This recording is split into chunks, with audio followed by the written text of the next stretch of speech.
Genesis chapter 16. Mosadi wa Abramo, Sarai, o be a sa belegela Abramo bana.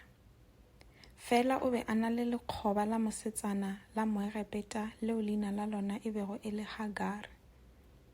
Ka gona Sarai a re go Abramo, nna morena o ntimile thari.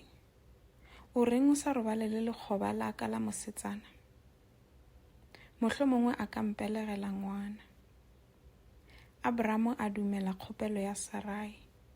Ka gona Sarai a mo neela Hagare gore e be mosadi wa gagwe. Ke ge go fetile mengwaga ye 10 Abramo a dutše nageng ya Kanana. Abramo a robala le Hagare, mme Hagare a ima. Ge a lemoga gore o imile, a thoma go nyatša Sarai.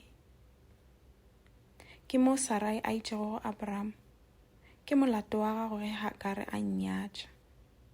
Ke nna ka bonna ke go neetšego yena, gomme e sa le go tloga mola a lemogago gore o imile, o a nnyatša. A morena a hlole gore nna le wena wa phošwa ke mang. Abramo a mo fetola a re, go lokile, ke lekgoba la gago, mme o laolwa ke wena. Dira se o se ratang ka yena. Ke moka Sarai a swara Hagare ga sehlogo, Hagare a ba a tšhaba.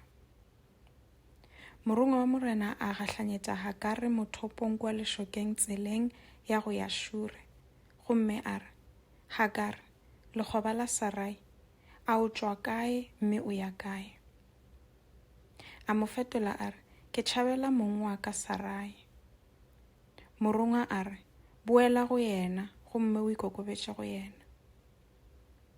Ke moo a itšego, ke tla go fa ditlogolo tše ntši mo e lego gore ga go yo a ka di balago. O tlile go ba le morwa mme o mo reele Ishmaele, ka gobane morena o kwele sello sa gago sa tlaišego. Fela morwa wa gago e tla ba monna wa go se tlwaetšege. A etša pitsi, o tlwala le mang, mme mang le mang o tla lwa le yena. O tla phela a hloile meloko ya gabo ka moka. Hagare a ipotšiša a re, na e ka ba ruri ke bone Modimo mme ka fela ke phela? Ka gona a rea morena yo a boletšego le yena leina la Modimo yo a bonago. Ke ka lebaka leo batho ba bitšago sediba seo se lego gare ga Kadesh le Berete sediba sa Mophelampona. Hagare a belegela Abramo morwa, mme Abramo a mo rea leina la Ishmaele. Abramo be a na le mengwaga ye 80 le metšo ye e selelago ka nako yeo.